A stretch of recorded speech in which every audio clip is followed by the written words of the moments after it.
Today we will take up the first unit of history in 10th standard social sciences.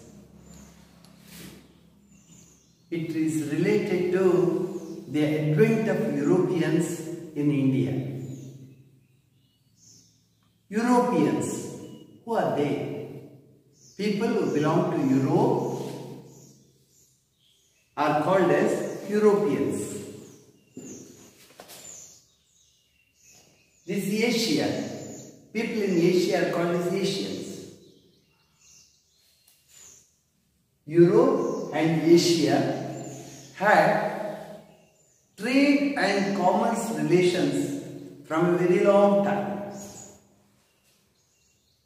As known to us, Alexander the Great was the first emperor to make an advent into Asia.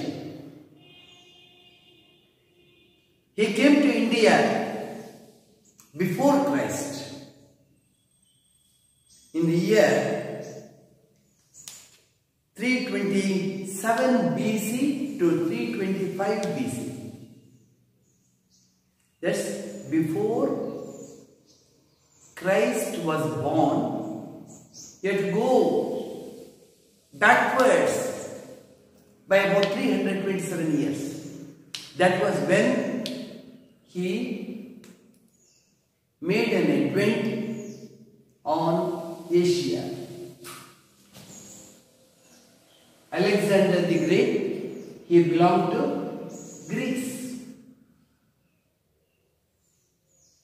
He knew that India was a very rich land, a very rich land.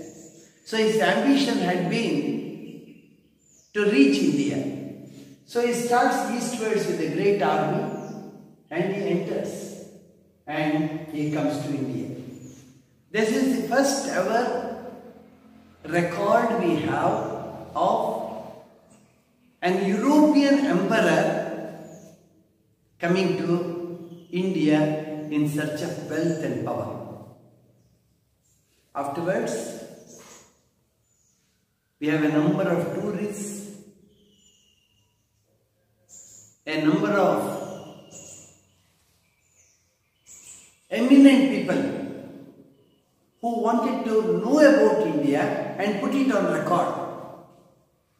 You have heard of Marco Polo, Ibn Battuta. Ibn Battuta was from Morocco, from Africa. Ibn Battuta. Niccolo Conti, he was a great historian who came from Italy. Niccolo Conti. And all these were after Alexander.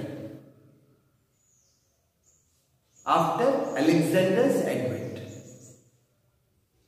There onwards we find lot of trade flourishing between the continent of Europe and the continent of Asia. Here Europe and Asia are separated by the Eurasian mountains. Eurasian mountains. You have the Caspian Sea you have here. Down below you have Constantinople. That was known as the gateway of European trade. Constantinople.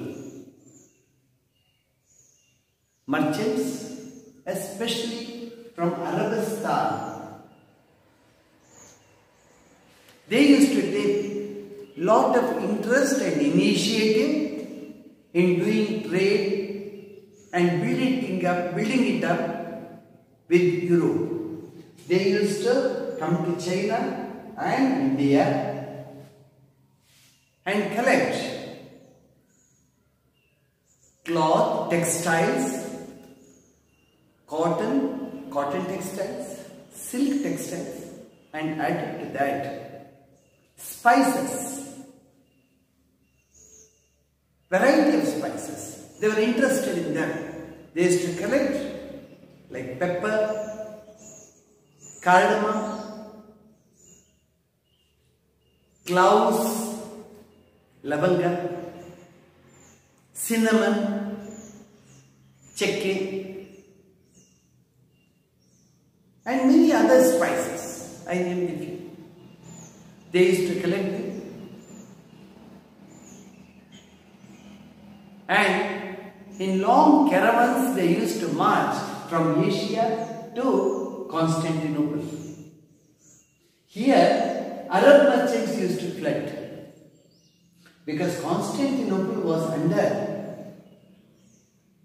Byzantium, the Roman rule. It was the golden age of the Romans. So these Italian traders used to come to Constantinople. These Arab merchants used to take whatever they used to collect from China and India and reach here, and there used to be exchange. It was a very active place in the Eurasian history then. It went on for years together. Europeans were very much interested in purchasing spices from Southeast Asia. The culinary ideas they got from the Asians. How these spices can render aroma and taste to the food items they prepare in the kitchens. So they learned it from the spices they were getting from Southeast Asia. So the Italian traders used to sell these spices in Britain, France, Portugal, Spain, Hungary, in all these places, and including Italy and Greece, at very high prices, and they amassed wealth. They amassed wealth. Rome used to get a huge amount of money through trade and commerce. No doubt, when somebody flourishes like that, someone else will start developing his own plans to take hold of that. The term was that of the Turks. Turks in the neighborhood, they planned, they attacked Constantinople, attacked the Romans there, and Romans had to retreat. Constantinople fell. It was the fall of Constantinople which turns to be a great event in the history of Eurasia. So the Romans lost their hold on Constantinople. Constantinople went into the control of the Turks. The Turks started taking over all the supply lines. They started charging heavily the goods and merchandise whichever was entering Europe. They were after money, they were after wealth.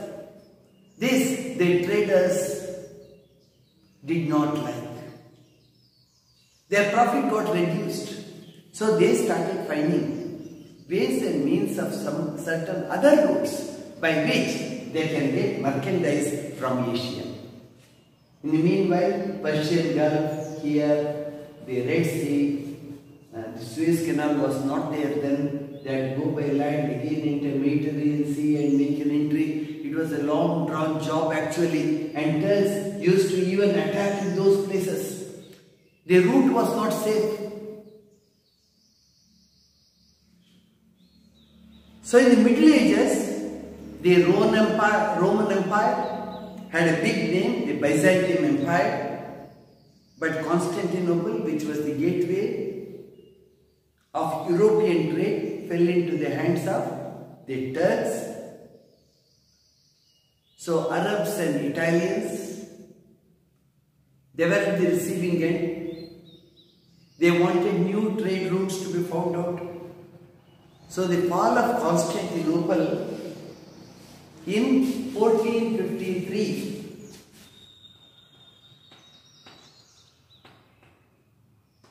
plays a major role.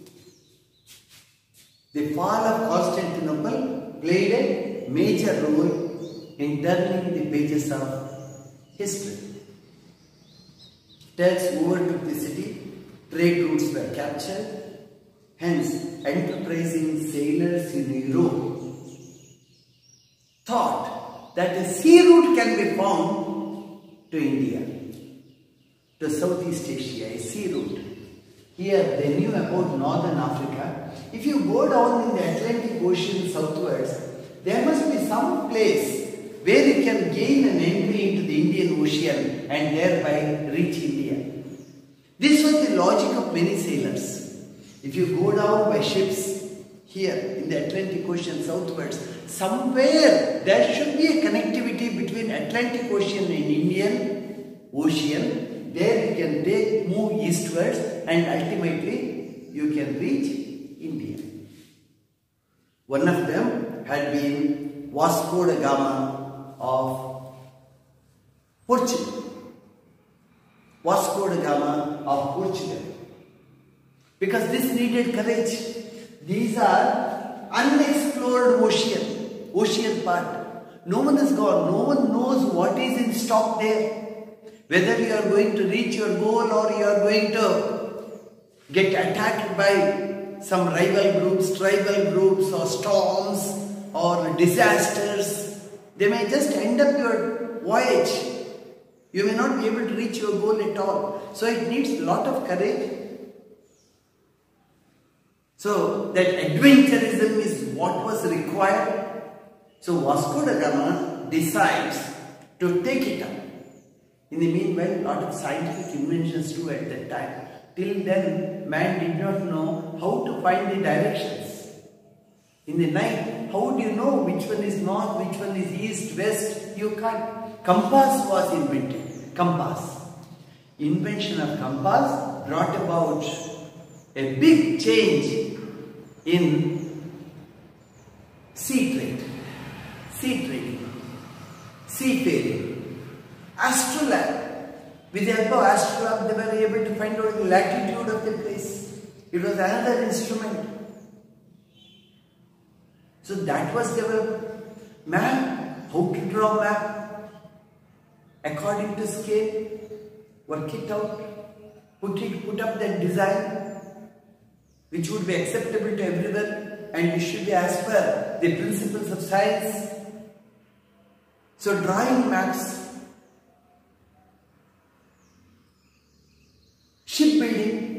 Shipbuilding was also a big exercise. How can you improve the design of the ship in such a way that you will have smooth sailing? You can take huge quanta of merchandise in them. Their cargo holding ability improves.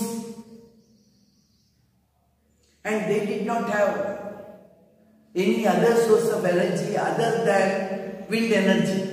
The ships had to move in the oceans depending on the breeze. You have to wait for the right kind of breeze and you have to move. So gunpowder, again invention of gunpowder. In case your ship is attacked, you should be able to pay back. You should be able to wage a war and see that you are through. So Vasco da Gama, a Portuguese sailor, Lisbon is the capital of Portugal. Vasco da Gama belonged to Portugal. So with 4 ships, he starts sailing into the Atlantic Ocean and then southwards. What was the goal? He wanted to find a sea route to India. We had the land route. The land route is partly blocked. You will be under the grace of the Turks if you have to come through Constantinople. No, you want to have a new sea route. And that needed sea exploration, adventurism. So Vasco da Gama set sail into the Atlantic Ocean in order to find out a sea route. He sails southwards. He faces lot of problems. Then ultimately, when he feels he will not traveling further and he may have to give up. He finds Cape of Good Hope here, the tip of Africa. Somehow he sees the land there, comes and he gets embarked. And this point, because it brought good hope to him, he calls it as Cape of Good Hope. From there, again he continues. In between Madagascar and Africa, he comes like this, and then ultimately he comes and reaches at Calicut. Calicut is a place in Kerala on the sea coast. He comes and lands in Calicut. Later on, what happens? This was in 1498.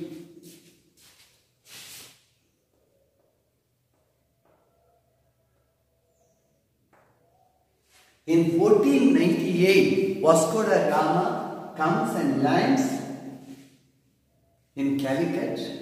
That was his long ambition. He succeeded in that. He found a sea route. So the first sea route to India from Europe was discovered by Vasco da Gama, a Portuguese sailor. He came in 1498. But now we have the Suez route. Suez route. Here you have the Suez, and we have a canal here, Suez Canal. The Suez Canal was built in the year 1869.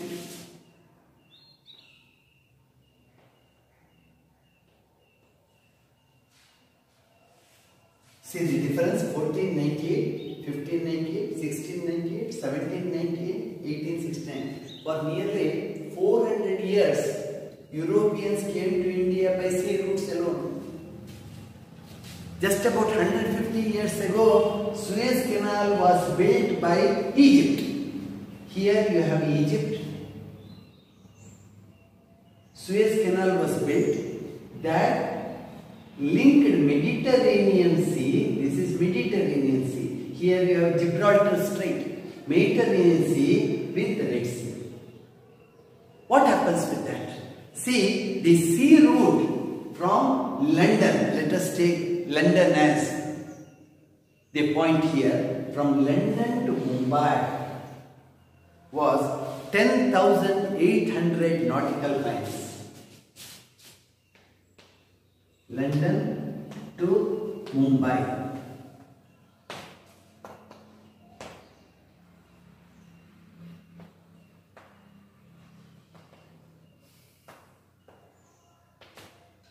One mile is here, nautical mile. One nautical mile is about 1.86 kilometers.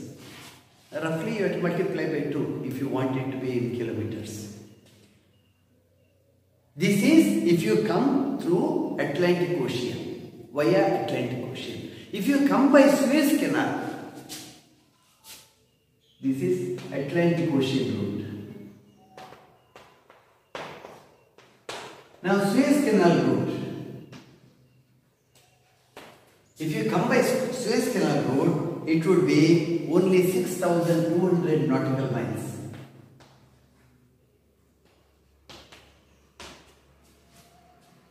It's almost half.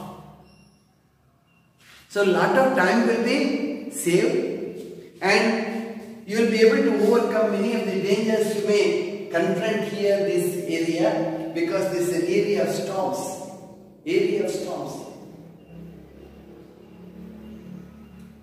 And the distance gets cut, and this was much safer too. So distance between Mumbai and London was cut almost by half when Suez Canal got opened. Suez Canal was built by Egypt. So now ships from Europe started sailing towards India through Suez Canal.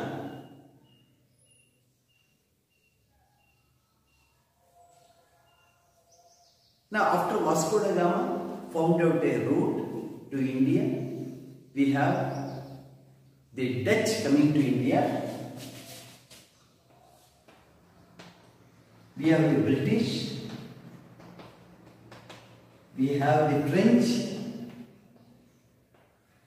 no doubt.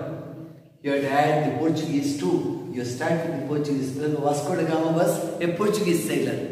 Portuguese were the first to arrive in India in 1498, and within about 15-20 years they established their warehouses here. They take charge of Goa. They were the last to leave India. The British left India in 1947. The Portuguese left India in 1961. Only after India took police action. Jawaharlal Nehru had been our Prime Minister, and in spite of pursuing the Portuguese, they were not ready to leave India. They said Goa is theirs. Then India had to take police action and we had to attack. And in the meanwhile, we were helped by Nasser, Abdul Nasser of Egypt. The Portuguese warships left Portugal in order to help the Goan government in fighting the war. And Jawaharlal Nehru and Abdul Nasser, they had great friendship. They were friends in non-aligned movement. And Abdul Nasser gets the gates of the Suez closed for Portuguese ships. He says, I can't allow. I can't give room for escalation of war in the Arabian Sea here, he says. With that, the Portuguese surrender. They just take planes and fly off. They will not be able to protect, guard Goa. So that's all a part of the story of Suez Canal. We will see the advent of the Portuguese, the Dutch, the British and the French in the next lesson. Thank you.